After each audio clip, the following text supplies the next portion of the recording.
Good morning everyone, I'm Adi from Bahasa Course Once again, Bahasa Course or Kursus Bahasa depan Masjid Al-Nais Nah, we have a program, I think. Kami ada program that's to share 1 day 3 experiences like this one.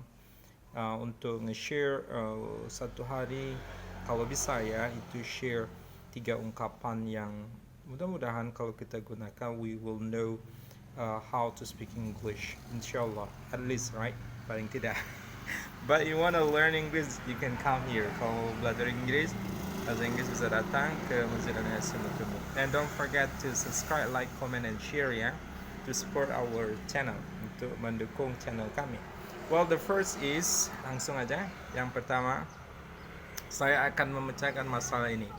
We can say, I will solve this problem. Kalau boleh, bilang agak cepat. I will solve this problem. I will solve this problem. Or I will solve this problem.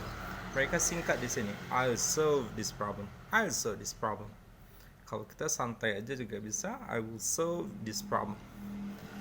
Alright, next, yang kedua, jangan berbuat baik karena manusia. Wow. We can say, don't do good because are humans. Past, cepat.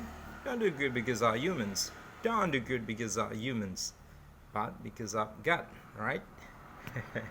Number 3, tolong belikan saya roti. We can say, please buy me some bread. Kalau cepat, fast, please buy me some bread. Please buy me some bread. Alright, I think that's it. Don't forget to subscribe, like, comment, and share, everyone. And again, if you want to learn English, you can come to Bahasa Course. Kursus Bahasa is depan Masjid Al-Nais. Thanks a lot. Thanks for watching. Assalamualaikum warahmatullahi wabarakatuh.